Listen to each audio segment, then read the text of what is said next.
Watch how Rachel Reeves is torn apart in the Commons as Labour's latest U-turn explodes into chaos before the entire country. With families already struggling under soaring costs, MPs demanded answers over fuel duty, inflation and broken promises. This fiery clash exposed growing pressure on a government many now say is losing control.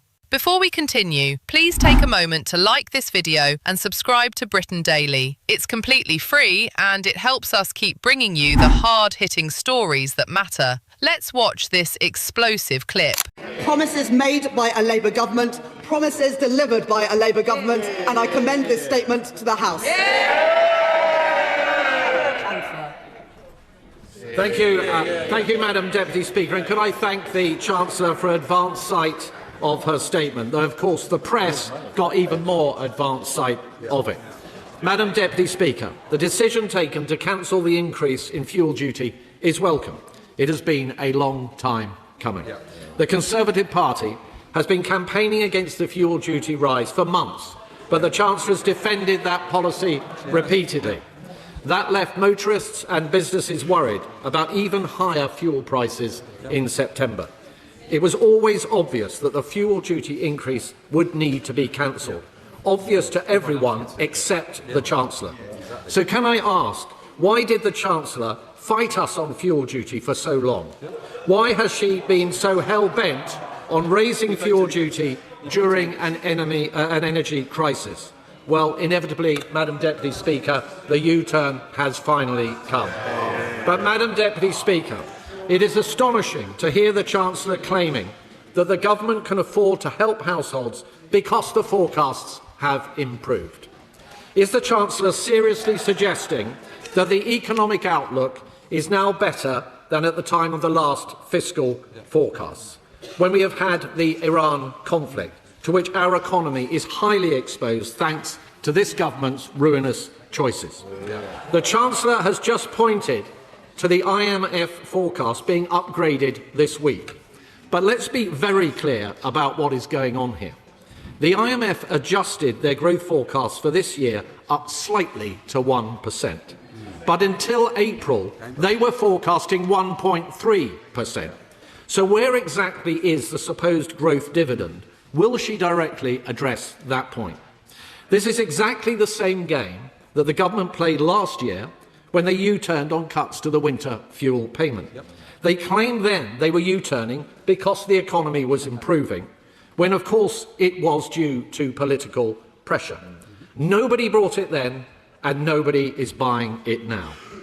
Once again, we have a weak government caving into the inevitable after spending months defending a truly terrible decision. Madam Deputy Speaker, the Chancellor claims the measures announced today will be funded by a number of different tax measures. But most of the measures she mentions are already in place and baked into the OBR's forecasts. So given the Chancellor has not announced any measures to control government spending, can she confirm that in fact the measures she is announcing today will be funded at least in part by yet more government borrowing? And can she confirm whether fuel duty rates will still be rising to the same level as previously planned after December, or whether today's announcement will mean a permanent reduction in fuel duty? Madam Deputy Speaker, whilst we on this side of the House welcome some of the measures the Chancellor has taken today, like the increase in mileage allowances, this is all very minor compared to the inflation this government have fuelled since coming into office, and the tax rises that the Chancellor has imposed. Today's announcements will bring little comfort to the hundreds of thousands of people who have lost their jobs, to the countless businesses that have folded, and to those high streets which are now hollowed out. The reality is that we are in a terrible position to deal with the consequences of this latest energy crisis, thanks to the actions that this government has taken. The Chancellor claimed growth is up. It is actually down.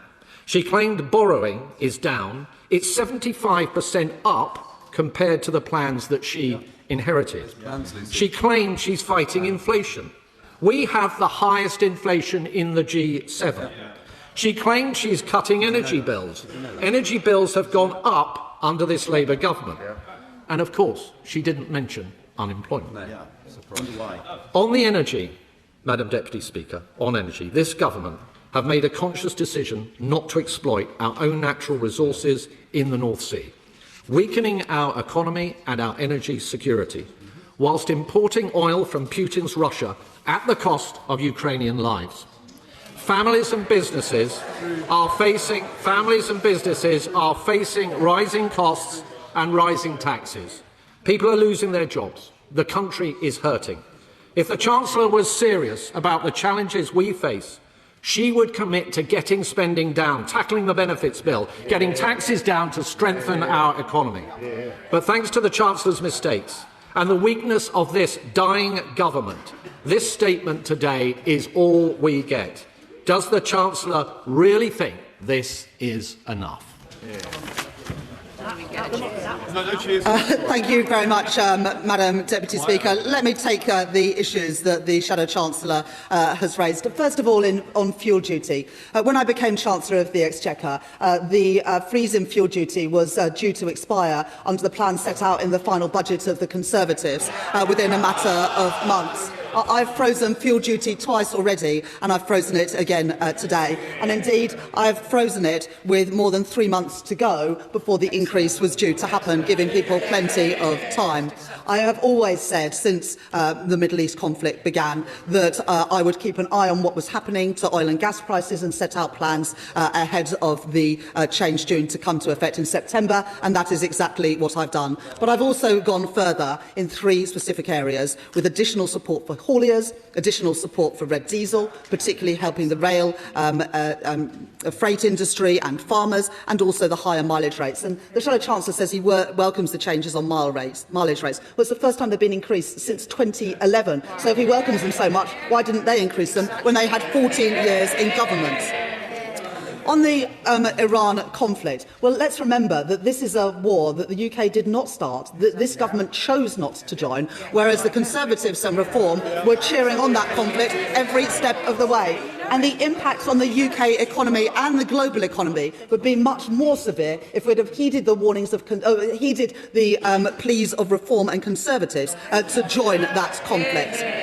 The Shadow Chancellor talks about inflation and growth. Well, inflation, yesterday the numbers showed that inflation had fallen. We're the only country in the G7 where inflation fell last month. The IMF have revised up our growth forecast, and we had the fastest growth of the G7 in the first quarter of this year. And the Shadow Chancellor says, is this going to be paid for with new borrowing? No, it's not. If the Shadow Chancellor had been listening, he would have heard the changes we're making around the foreign branch exemption. That will raise hundreds of millions of pounds a year, which is why we're able to afford the package that we have announced today. The Shadow Chancellor mentions high streets. Well, because of the Pride in Place money that I announced at the budget, because of the banking hubs, and indeed because of the changes we made to business rates, which have actually seen business rates for retail and hospitality come down significantly compared to the plans we inherited from the Conservative government, we can reinvigorate our high streets. The Shadow Chancellor mentions borrowing. Well, borrowing has fallen below 5% for the first time since 2019 because of the actions that I have taken as Chancellor, and borrowing is expected to fall in every year of this Parliament. Very different from what happened under the Conservatives. Employment and activity remain in the top half of the OECD and of the G7. And the biggest benefits boom came under the last Conservative government when the Shadow Chancellor was the Work and Pensions Secretary. And on oil and gas will play an important role in our economy for many years to come. But we also need to invest in renewable energy, which is why we announced yesterday restrictions in the number of judicial reviews that are holding up investment in clean energy. It is a shame that the Conservatives voted against our Planning and Infrastructure Act. It's a shame that the Liberal Democrats abstained on it. But we are determined to get Britain building, including the energy infrastructure we need to get bills down. And just a couple of weeks ago, I announced changes around tiebacks to make it easier for oil and gas companies to exploit their reserves of oil and gas in the North Sea. And Jackdaw and Rosebank would have gone ahead if it hadn't been for the last government messing up the way it legislated. And we are going to be announcing shortly the decisions. The Secretary of State for Energy and Net Zero will make those decisions. But I am very clear. Oil and gas will play an important role in the UK for many years to come, adding to our energy security alongside investment in nuclear, in small modular reactors, in floating offshore wind, in onshore wind and solar, opposed by the party opposite. What a brutal exchange that was in the House of Commons. You could feel the frustration pouring from every side of the chamber as Rachel Reeves faced relentless pressure over Labour's latest U-turn. For millions of ordinary Britons watching at home, this debate hit close to home. Families are already battling rising bills, businesses are struggling to stay afloat, and many workers feel like they are paying more while getting less in return. Mel Stride's attack cut straight to the heart of the issue. Why did Labour spend months defending a fuel duty rise during an energy crisis, only to suddenly reverse course under mounting pressure? That question clearly rattled the government benches. The accusations of economic mismanagement, soaring inflation, rising borrowing and weakening growth created one of the most tense moments we've seen in Parliament this year. And this is why debates like this matter. These aren't just political games or shouting matches in Westminster. The decisions made inside that chamber affect fuel prices, food costs, jobs, mortgages, and the future of every household across Britain. People want honesty, stability, and leadership, not confusion and constant U-turns. Tonight's clash showed a government under pressure and an opposition determined to make every mistake count. But what do you think? Was this a necessary U-turn or proof Labour has completely lost control of the economy? Let us know in the comments below. And if you enjoyed this coverage, please subscribe to Britain Daily for more explosive Commons debates, political clashes and breaking UK news every single day.